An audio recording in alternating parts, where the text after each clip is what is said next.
Buenísimo.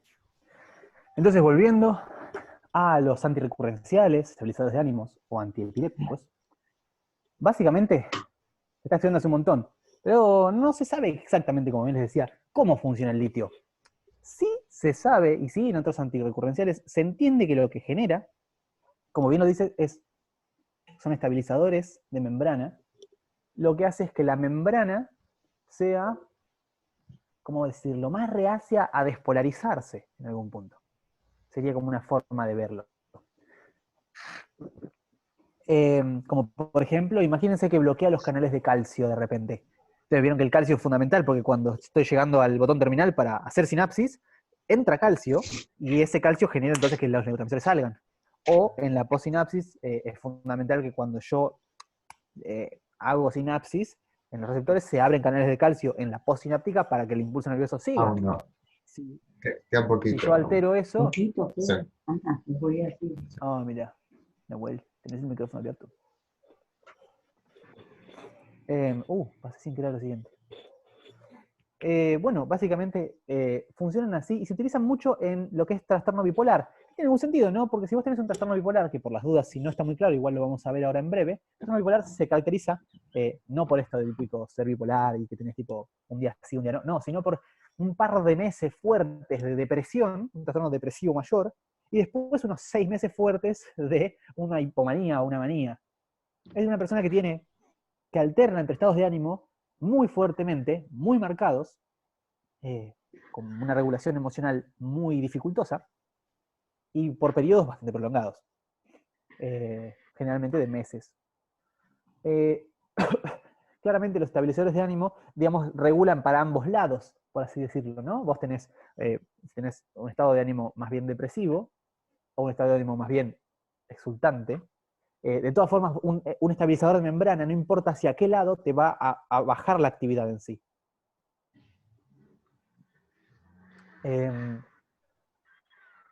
Ahora, pasando a lo que es neurolépticos o antipsicóticos.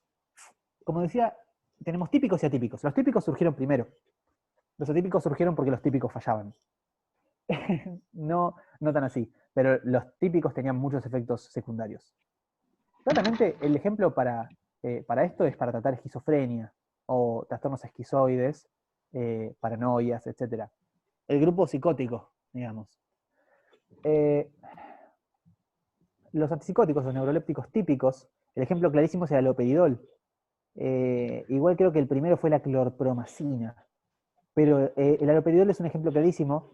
Lo que hacen en algún punto es modificar la dopamina, laburan sobre la dopamina. En algún punto son opuestos al levodopa. ¿Se acuerdan que están los antiparkinsonianos? Que les dije que genera de repente la persona, por cuestiones de su enfermedad neurológica, tiene bajos niveles de dopamina en ciertas áreas, que genera entonces que ciertas motricidades estén mal, y etcétera, y un montón de otras cosas de características del parkinsonismo. Levodopa es una medicación que se les da para aumentar, la dopamina, o las sinapsis dopaminérgicas, como una especie de precursor de dopamina, ¿no? Para que las sinapsis dopaminérgicas anden mejor. Entonces lo que va a pasar es que, bueno, básicamente eso, va a aumentar eso. ¿Cuál es el efecto secundario de la levodopa? Síntomas psicóticos. ¿Y cuál es, voy a decirlo entonces ahora más fácil para explicar, entonces, vos tenés antipsicóticos que parten de lo que se llama la teoría dopaminérgica, de la esquizofrenia, por ejemplo. Que los síntomas positivos y los negativos, que ahora ya veremos bien qué son por, no diría exceso, pero exceso de actividad en la sinapsis. No es que haya un exceso de dopamina, es que hay un exceso de actividad en las sinapsis dopaminérgicas. Es decir, las sinapsis dopaminérgicas, todas las que fueran, están como muy, muy sacadas, están alteradas, digamos, pero están como hiperactivadas. Entonces, ¿qué se hace? Se bajan los niveles de dopamina, es decir, eh, terminan disminuyendo, apuntan a disminuir el nivel de actividad de las sinapsis dopaminérgicas. Esos son los típicos, antipsicóticos típicos. ¿Y cuáles son los efectos secundarios? Parkinsonismo. O sea, claramente el efecto secundario de los antipsicóticos típicos era que los de repente tenían síntomas que se llaman extrapiramidales, de temblequeos, de monedismo, que sería como lo estoy haciendo en la cámara si lo ven. Monedismo es básicamente esto. No, perdón, esto es un temblor, no necesariamente. Monedismo es esto. No sé si alguna vez tuvieron la oportunidad de ver un paciente con Parkinson, pero muchas veces tienen ciertas, no córeas, no como córeas como un Huntington, pero sí ciertas acciones como medio repetitivas, ciertos temblores, pero cuestión de tensión muscular. Cuestiones así. Algo que también es muy común, es algo que pasa en el parkinsonismo, es la acaticia, por ejemplo. Es una cosa que vos no sabes muy bien si ya lo tenía antes del paciente o se lo diste vos con la medicación. La acaticia es cuando el paciente no se puede quedar quieto. Es como si estuviera todo el tiempo acomodándome, porque tengo una sensación de que me tengo que acomodarme, estoy como, necesito hacer cosas todo el tiempo, y es una sensación bastante incontenible y bastante molesta, por lo que dicen, incluso más molesta. Muchas veces la gente relata que es más molesto la acaticia que los síntomas psicóticos que tenían antes. Afecta a la visión, Huntington. Huntington afecta a la visión. Sí, es muy posible. Huntington. ¿Qué diferencia hay entre el Parkinson y el Huntington? Ah, era una respuesta a lo de arriba. No hace suficiente de Huntington. No sabría decirte. Pero generalmente, bueno, el Parkinson, no sé cómo es la etiología del Huntington, ni su desarrollo o su diacronía, pero entiendo que, por ejemplo, el Huntington termina generando córeas. No sé si alguna vez vieron a alguien con Huntington, pero termina generando movimientos que son muy, muy, muy grandes. Se llaman córeas. En cambio, en el Parkinson no necesariamente hay córeas. Hay quizás plasticidad seria, hay movimientos rígidos, vos le querés mover el brazo del paciente y hay como rueda dentada, el paciente como que está como medio trabado en ese aspecto, el movimiento es como hacia adelante, no me quiero parar y caminar, me da paja, pero es como que cuando va caminando, va como tirado hacia adelante y su punto ¿cómo se llama? Su eje su eje de gravedad está como tirado hacia adelante, y generalmente va como muy rígido, le cuesta iniciar movimientos, ya sea movimientos motrices o del habla. Mira, batería baja. Nunca lo conecté. Bueno, le cuesta iniciar los movimientos, por ejemplo, o le cuesta la fluidez de los mismos. Justamente porque la vía que se encarga, ahora la vamos a ver, está afectada, porque tiene una baja de dopamina en esas vías que son las encargadas, en las vías piramidales. O extrapiramidales, en realidad, mala mía. Hay una pregunta en el chat que no llegué a ver. Sí. No, lo del chat son referencias a House, tranquilo. No, la pregunta que te iba a hacer era sobre la diferencia entre un tic y la córea, sí es clara, pero la diferencia es qué se puede considerar tic que no tenga nada de relación con el Parkinson. Bueno, es un tema bonito, por así decirlo, porque los tics en realidad son unas cosas que nosotros hacemos para nomenclar, pero vos tenés una enfermedad completamente tipo Huntington, que es el Tourette, en lo que tenés tics. Lo que son tics, no son córeas y no son parkinsonismo, son tics. Ya sea tics verbales o ya sea tipo tics tipo motrices. Pero lo que la persona está haciendo igual no tiene una base, por así decirlo, psicógena, sino que lo que va a, entre comillas, determinarlo o causarlo es una cosa bastante bien neurológica. No obstante, vos tenés también la misma nomenclatura, tics, para lo que es una persona que tiene tics, por así decirlo. Como, a ver, yo en un momento, bueno, yo tengo este tic. Me pasa, lo hago muy seguido. Tenía me acuerdo, creo que no sé si el tío de mi ex, no me acuerdo quién era, tenía un tic que era todo el tiempo. Siempre que estaba tipo haciendo una tarea, lo veías que todo el tiempo. Que no tenía ningún problema neurológico, simplemente tenía ese tic que cuando estaba trabajando lo hacía muy seguido porque era como a ver, a veces los tics no son otras cosas que como conductas mega reforzadas porque generan, por ejemplo, cierta estabilidad. A ver, un ejemplo muy particular, quizás me matarían los de psicología del deporte, ¿no? Si yo doy este ejemplo, linda materia si quieren háganla. Nadal, ¿lo vieron jugar? ¿Vieron que siempre se acomoda de la misma manera? Tipo, pica la pelota, 2 veces. Después hace así, se acomoda, tipo, así se saca el coso del culo y después entonces puede hacer lo que sea. Pero si no hace eso, no hace lo otro. Es como fundamental, no es lo mismo. Es como una conducta estereotipada. Es distinto. Por eso, es como medio complejo, porque tic es una palabra como bastante que engloba muchas cosas, pero básicamente se pasa la mano por la cara, sí, totalmente. Totalmente, esa persona ve tenis. Em, Una no sé, pregunta más, si no te interrumpo más. ¿eh? ¿Cómo se explicanos más o menos qué es el síndrome de Tourette? Porque yo tengo la visión de South Park y me la quiero sacar, porque no creo que sea eso. No vi South Park, pero podés buscar Bueno, un video en YouTube, o sea, no vi South Park. bueno, muy Sí, simple. En South Park, el que tiene síndrome de Tourette no para de putear. Es eso. bueno, a la gente con síndrome de Tourette le pasa. La gente con síndrome de Tourette puede tener, como bien decía, tics que sean tipo meramente de acomodación, pueden ser así. No sé, cada tanto más o menos me cruzo uno por año. Que de repente puede ser que sea súper simulado y muy funcional y vos no te des cuenta y tipo, sea una cosa así, ¿me entendés? Como alguien que se está acomodando muy repetidamente. O puede ser simplemente alguien que desentone bastante más, ¡pap! Que de repente tire ¡pap! Hay una película, no me acuerdo, creo que es con Adam Sandler, no sé, pero hay una película así sobre el síndrome de Tourette. Y después hay un video que si lo encuentro se los paso, que es una entrevista directamente, en vivo, entrevistan a una chica con síndrome de Tourette y a la madre.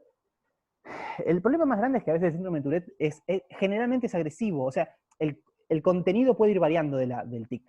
Puede ser puteadas. De hecho, es muy común que sean puteadas o agresiones físicas. Hacia sí, que se golpee, y si tiene alguien al lado, el ejemplo de la chica con la madre, estaba abrazada a la madre, muy cariñosamente, y de repente, ¡pa!, le pega. ¿Entendés? Tipo, muy fuerte, tipo, ¿por qué le pegó? Es el tic. O la agarra y tipo, le pega un par de piñas y se tranquiliza. Eh, Nada, qué sé yo. Es como que eso varía bastante. A ver, ¿qué más dijeron? Perdón, Toc Toc. Oscar Martínez. Sí, no la vi como para decirte, pero es probable que tenga tics. Tics son una cosa muy común cuando vas a hacer un trastorno obsesivo compulsivo actuado, tenés que actuar como tics, porque si no, no te Mira creen. la película que vale la pena. Em, sí, pero pueden ser puteadas. De hecho, es muy común que sean puteadas. Es igual de común que sean puteadas que sean verbalizaciones random, sin nada. Tipo, bla, perro. Tipo, básicamente pueden saltar con cualquiera y muchas veces es puteada. Así que no está tan lejos South Park de la realidad en ese aspecto. Está un poco exagerado, seguro a propósito, pero. Eh, En uno de los libros de Oliver Sacks se describe en un capítulo un paciente una persona que tiene, eh, ay, me olvidé el nombre, bueno, el Tourette. diagnóstico, Tourette. Tourette, tiene Tourette, pero era cirujano y también era piloto Oh, de avión muy y bueno. podía de alguna manera cuando estaba siendo cirujano o piloto de avión, controlaba todos sus tics y, y esas cosas que por ahí no podía controlar. Es Sí, muchas interesante. veces no me acuerdo dónde vi el ejemplo con bailarines o músicos. Cuando finalmente la persona con síndrome de Tourette empieza a hacer otra actividad que le incluye mucha motricidad y mucha concentración, no tiene los tics o disminuyen muy sustancialmente. Y en cambio, cuando está basal, sin hacer nada, los tiene. Y cuando se pone muy nervioso, o se pone ansioso, o le genera tipo alguna inconformidad o lo que sea, tiene más. Eso es un dato curioso, qué sé yo. Pero no sé por qué pasa, desconozco. La verdad que no sé nada de Tourette. Hay un chico que canta y tipo se calma. Sí. Eh, bueno, ¿qué me falta de acá? Los sedantes o ansiolíticos. Eh, bueno, los primeros que surgieron serían. A ver, había otros, ¿no? Pero hay gente que mete también acá los anestésicos, pero no necesariamente son lo mismo. Los barbitúricos. A ver, ustedes vieron que hay un neurotransmisor que se llama GABA, ¿no? GABA es un neurotransmisor que de lo que se ocupa es un neurotransmisor por excelencia inhibitorio. O sea que cuando las sinapsis de GABA andan, lo que hace GABA es inhibir a lo que sea, ¿no? A este grupo de acá, a inhibir allá, inhibir. No, apagar fisiológicamente. No necesariamente inhibición física conductual, que vos ves de afuera que el tipo es inhibido o que no está haciendo cosas, no es que cuando dormimos estamos mega GABAérgicos, no necesariamente, sino lo que hace es, sí, hiperpolarizar neuronas. Eso es lo que hace GABA en algún punto. Generar potenciales inhibitorios postsinápticos. Ahora, eso puede hacer que, por ejemplo, yo estoy por, no sé, ir a hacer algo y no, mejor no. Estoy por meter la mano y digo, para eso va a estar caliente, mejor no lo hago. O puede hacer un montón de cosas, ¿no? Es bastante funcional para muchas cosas. Ahora, lo que hacen los ansiolíticos o sedantes en algún punto suelen ser agonistas, directos o indirectos, no importa cómo lo hacen, pero en definitiva son agonistas porque generan lo mismo. Agonistas van y actúan y entonces generan algo similar, o inverso, pero en este caso similar, agonistas directos, totales o parciales, no inversos, de GABA. Es decir, yo me voy a tomar un ansiolítico y lo que voy a hacer va a ser que mi sistema de inhibición actúe, es decir, inhiba. Entonces, de repente yo voy a estar re ansioso y mi sistema de inhibición natural va a activarse fuertemente y entonces yo voy a bajar las vueltas un montón. Pero es un sistema que yo ya tengo, que funciona con GABA, y que los sedantes lo aprovechan y lo maximizan. Los barbitúricos fueron los primeros que aparecieron, y ahora lo más común, por cuestión de que en realidad tienen bastantes efectos secundarios menos, son las benzodiazepinas. Que eso sí lo deben conocer. Clonazepam, diazepam, lorazepam, un montón. Todos los que terminan en cepam casi. Que básicamente son eso. Son agonistas de GABA. Es decir, van a terminar generando efectos inhibitorios. Ahora no se me ocurre un ejemplo particular, pero bueno, otras cosas que actúan sobre GABA, el alcohol. El alcohol actúa sobre GABA. Es un gran depresor del sistema nervioso central. Contrario a lo que la gente cree, ¿no? Viste que uno suele pensar que, y ahí va un ejemplo de cómo funciona GABA, vos pensás que si vos empezás a tomar alcohol, te desinhibís. En realidad es mentira. Es un depresor del sistema nervioso central.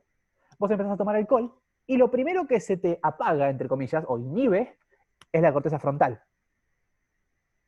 que es la que se ocupa de regular tu conducta socialmente y de tu inhibición conductual. Es la que te dice, no tenés que hacer esto, está bastante mal visto, vas a quedar como un boludo si te pones a bailar arriba de la mesa. Tipo, son todas cosas que hacen que uno esté inhibido, normalmente en una situación social. Son las primeras en inhibirse fisiológicamente, producto por GABA. Entonces, cuando vos tomás alcohol, el primer lugar donde GABA actúa es a nivel corteza frontal y te genera una desinhibición. En realidad es una inhibición de los procesos inhibitorios normales del cerebro, de la corteza frontal. Entonces lo primero que se te inhibe, o que se te deprime, entre comillas, o que se te baja su actividad, es eso, producto de que GABA está ahí funcionando un montón.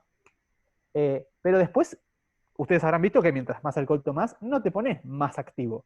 Te pones bastante más sedado, justamente. De hecho, bueno, no es raro que se haya utilizado mucho tiempo alcohol como una especie de anestésico o sedante para hacer operaciones. Muy común para muchas cosas. O gente que básicamente se automedica con alcohol. Es bastante común. Los antidepresivos como ansiolíticos. Sí. O sea, no es que los usan como ansiolíticos, porque sería como contradictorio en la nomenclatura, pero sí utilizan antidepresivos para los trastornos de ansiedad. Y eso es bastante interesante decir por qué. Porque... Ay, sí, voy a ver el chat de nuevo, a ver qué dijeron. ¿Ansiolíticos por litio? No, ansiolíticos no es por litio.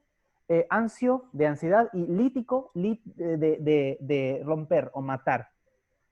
Básicamente es ansiolítico es porque ataca la ansiedad. Es como el nombre etimológico. Sí.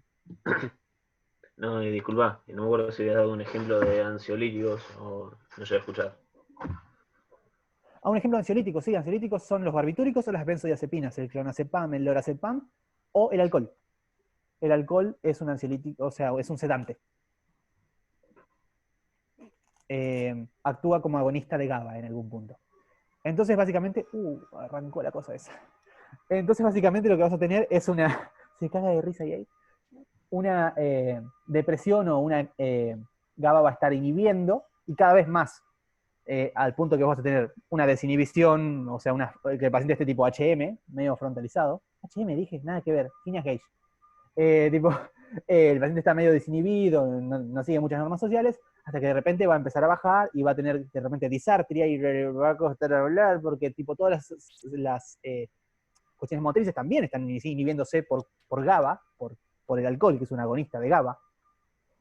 Y si seguís tomando alcohol, lo que te va a pasar eventualmente es que te vas a empezar a dormir. Y si seguís consumiendo alcohol o te siguen inyectando alcohol porque ya estás dormido, lo que va a pasar es que vas a entrar en coma eventualmente, o vas a perder la conciencia, no solo dormido, sino porque vas a entrar tipo cada vez más, y finalmente vas a entrar en un coma alcohólico, y después lo que va a pasar es que vas a tener un paro cardiorrespiratorio, porque se van a inhibir las cuestiones más centrales que te mantienen respirando, y el corazón bombeando. O sea, de repente vas a tener un paro cardiorrespiratorio por exceso de GABA. ¿Cómo utilizan? Sí, los antidepresivos como ansiolíticos. Voy a retomar esto quizás un poco más adelante, en la última diapo, que tiene que ver cuando el tema terapia versus medicación. Las benzodiazepinas son muy adictivas, generan muchísima tolerancia. Creo que el psicofármaco con más tolerancia genera. Entonces lo que pasa es que, además de sostener los cuadros de ansiedad, porque no está muy bueno tratar cuestiones de ansiedad está bastante contraindicado tratar ansiedad con benzodiazepinas. Aunque lo hagan todos los psiquiatras, no hay buena evidencia científica de que eso esté bueno hacerlo. Los psiquiatras que son un poco más instruidos o que leen un poco más, utilizan los antidepresivos, porque los antidepresivos, o incluso los antipsicóticos, antes que una benzodiazepina. Porque la benzodiazepina te va a planchar, pero el antidepresivo o el antipsicótico va a hacer que te chupe un poco más un huevo. Todas esas cosas que vos estás pensando generalmente como pensamientos catastróficos o como un montón de cosas, actúan a ese nivel. Eso es un poco para lo que se utiliza. Además porque se ha visto que cuando vos particularmente utilizás IRS, particularmente con IRS, el trastorno de ansiedad mejora. Quizás no es tan fuerte como una benzodiazepina. No te plancha, no te duerme. Capaz no lo haces para un insomnio. No le das un IRS a un tipo porque no puede dormir. Pero si el tipo está ansioso todo el día o tiene ataques de pánico, vos lo que le vas a hacer es dar un antidepresivo quizás a la mañana y los síntomas mejoran muchísimo. Insisto, a ver, no se sabe por qué mejoran en la depresión, tampoco se sabe bien por qué mejoran en la ansiedad. Así que farmacología es como una especie de mundo bastante abierto. Después ya empezó, a ver, ¿qué? A ver. ¿Y por qué antidepresivos en su primer momento la gente anda más deprimida? Eso es una excelente pregunta. Y no solo es que a veces pasa eso, a veces pasa que no. Pero también es cierto que los antidepresivos tardan en hacer efecto. Conductualmente se los ve que tardan. Claro, no hace efecto, o sea, tarda en hacer efecto, pero de repente no tarda tanto en generar mejor conducción de serotonina, por ejemplo. La serotonina mejora rápidamente, pero pasa tipo 2, 3, 4 semanas, o sea, un mes capaz, hasta que haga efecto el fármaco. Entonces, ¿cómo es? Si yo mejoré la serotonina, ¿cómo puede ser? Ese es el ejemplo claro de la primera evidencia que fue en contra de la teoría serotoninérgica de la depresión. O sea, yo mejoré la serotonina y el tipo no mejoró. Un mes después mejoró. Muchas veces, claro, no es que tiene un efecto acumulativo, sino que por estas cosas que Lucho bien dijo antes, de cómo un organismo se acomoda a un fármaco, y como quizás van a ver en cuestiones del videito que les pasé del café, cuestiones de la plasticidad del cerebro van a hacer que se generen nuevos receptores, o se quiten receptores, porque como vos le modificás artificialmente la cantidad de serotonina, la dendrita que está recibiendo va a modificar su árbol dendrítico de tal forma que a veces genera lo que se llama un down regulation, o no voy a entrar mucho en detalle esto porque uno, no lo sé, y porque dos, tampoco nadie lo sabe demasiado, pero parece, o sea, genera cambios a largo plazo estructurales en el cerebro. Eso es muy loco, porque nosotros tenemos como la idea de que los psicofármacos en realidad son una cuestión que tapa un síntoma, que no genera cambios a largo plazo. A ver, yo particularmente creo que eso pasa con las benzodiazepinas, pero con los SIRS parece que algunas cosas a largo plazo genera, y esas son las que como tardan bastante, esas son las que tienen efecto realmente. Porque de repente vos tenés, la serotonina la modificaste, pero no hiciste nada, pero después tenés una modificación en las dendritas, por ejemplo, de las células de las personas que están tomando antidepresivos, que correlacionan muy bien con la mejoría de la sintomática. Eso es como un efecto a largo plazo producto del uso del medicamento. Pero es una modificación del cerebro de la persona. Dame un segundo que me llené de cosas. Pero el tratamiento no depende de la medicación únicamente, el efecto a largo plazo lo hace la terapia. Bueno, este es un ejemplo de algo que se está descubriendo, de que solo con la medicación y sin psicoterapia, la persona tiene efectos a largo plazo. En IRS, particularmente, ¿no? Capaz que no pasa con la CIMAO.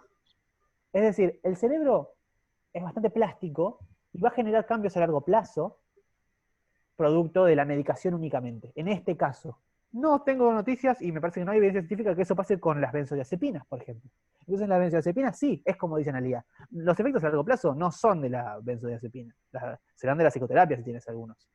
Pero en IRS, en los antidepresivos, parecería que sí, son un poco más nobles en ese aspecto. O sea, no es tan blanco y negro. Igual sí, yo estoy totalmente partidario de que los efectos a largo plazo más grandes siempre son por la psicoterapia. Y hay una polémica muy buena con eso. La evidencia científica dice eso. Y también la prevención de las recaídas. Y ni hablar de la prevención de las recaídas, totalmente. Pero hay algo que no podemos obviar, y eso es que nosotros, es que, y se ha observado así, los cambios por la psicoterapia también generan cambios estructurales en el cerebro. Es decir, esos cambios estructurales en el cerebro que estamos empezando a ver con algunos psicofármacos son los mismos que la psicoterapia hace. O sea que en realidad no estamos exentos. Esto es lo mismo, en algún punto. La psicoterapia está generando cosas que los psicofármacos aún no pueden. Pero bueno, nada, básicamente eso.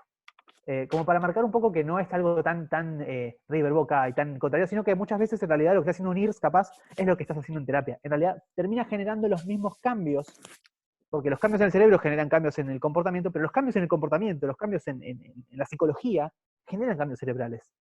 No podemos negar eso. Al contrario, eso tipo, pone en alza nuestra profesión. Eso es una cosa importante. Pero bueno, creo que no voy a ahondar más en psicofármacos por una cuestión de que bueno, tiempo. Para que hablen un poco ustedes. Tenía todo, esto es un resumen máximo, digo mínimo, de lo que era el capítulo 16, de esquizofrenia y trastornos afectivos. Básicamente tenía que ver con trastornos positivos y negativos de la esquizofrenia. Los positivos sean las alucinaciones y las persecuciones, por ejemplo, la paranoia, etc. Y los síntomas negativos tienen que ver con la anedonia, o sea, las ganas de no hacer cosas, o no sentir placer por las cosas que antes hacía, la bulia, tipo no tener motivación en algún punto. Y bueno, la principal hipótesis es la dopaminérgica, que bueno, tiene bastante evidencia, la verdad. La heredabilidad es muy alta en el caso de la esquizofrenia. Y bueno, acá hay un ejemplo particular que queda acá, por si quieren sacar un screenshot o para los que estén viendo la clase grabada, que es el exceso de sinapsis dopaminérgicas, el exceso de actividad en esas sinapsis, como bien dije antes. Por el contrario, lo otro que trata el Carlson en el capítulo 16 son los trastornos afectivos mayores, que bueno, hay varios, ¿no? El unipolar, como es la depresión mayor, el bipolar, que como bien les decía, oscila entre depresión y hipomanía o manía, y después está el ejemplo del estacional, que es un trastorno afectivo que solo se da en invierno, que es muy particular, porque el tratamiento más efectivo no es psicofarmacológico, sino que es ponerte una luz fuerte a la mañana que te dé en la cara, básicamente con una regulación lumínica, que mejora bastante el trastorno. Eso es muy loco. La heredabilidad no la puse, no es tan alta. O sea, sí hay heredabilidad, pero no. A ver, fundamentalmente, quería decir esto, está la hipótesis monominérgica de la depresión. Esto, una insuficiente o una baja actividad en sinapsis monominérgicas, es decir, sobre todo en serotonina y noradrenalina. Pero, bueno, y abajo era un ejemplo de un fármaco que genera depresión por hacer esto mismo. O sea, como que, es decir, no lo llego a ver cómo se llama, pero la reserpina es un antagonista de las monominas. Es decir, nada, hace que las monominas no puedan actuar y entonces genera síntomas depresivos. Es un ejemplo a favor de esta hipótesis. Pero bueno, ustedes vieron en la clase de antes, por ejemplo, lo que es la indefensión aprendida y cómo un ambiente también puede generar esto. No necesariamente que la explicación tiene que surgir desde acá. O sea, estos son hipótesis. La hipótesis, tipo, lo que está en esquizofrenia, la hipótesis dopaminérgica es un poco más fuerte y tiene más evidencia, y la heredabilidad es más alta, y los factores genéticos son más importantes que en la depresión. Eso es fundamental. Me parece que es importante que se lo lleven.